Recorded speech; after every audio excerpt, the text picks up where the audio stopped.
जय हनुमान। सब सुख लहे तुम्हारी शरणा, तुम रक्षक काहू को डरना। હનુમાનજીના ચરણોમાં જીવનના તમામ સુખ છે.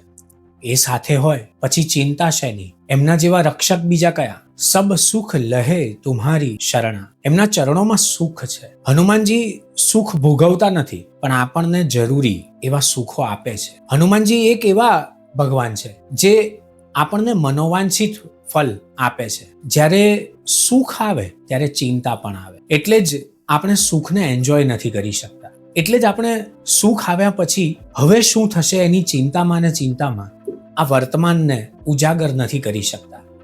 આપણને ભવિષ્યની ચિંતા કોરી ખાય છે. તુલસીદાસજી હનુમાન ચાલીસામાં એમ કહે છે કે હનુમાનજી જેવા રક્ષક બીજા કોઈ નથી. સુખ આપે અને એ સુખની રક્ષા કરે એ હનુમાનજી છે. જગતમાં સત્વ, રજસ અને તમસ એ તો રહેવાના જ, પણ એમાંથી ઉપર ઉઠીએ તો આપણે હનુમાનજીના આસનની અડોઅડ જીવન જીવી શકીએ. સબ સુખ લહે તુમ્હારી શરણા. જગતના બધા જ સુખોનું મૂળ હનુમાનજીની ભક્તિમાં છે. અને હનુમાનજી એ સુખ સાથે આપણને નિર્ભય કરે છે. તુમ રક્ષક કાહુ કો ડરના. એ જો રક્ષા કરતા હોય તો પછી આ જીવન સાવ નિર્ભ્રાંત થઈ જવું જોઈએ. આપણી ચેતનામાં, આપણા આનંદમાં, આપણા આજુબાજુના અસ્તિત્વમાં શુભનો સરવાળો થવો જોઈએ. હનુમાનજી પર છે સુખથી, દુઃખથી, પણ આપણને જે જોઈએ છે, આપણને જે યોગ્ય છે એ બધું જ આપવાને શ્રી હનુમાનજી સમર્થ છે. આપી દીધા પછી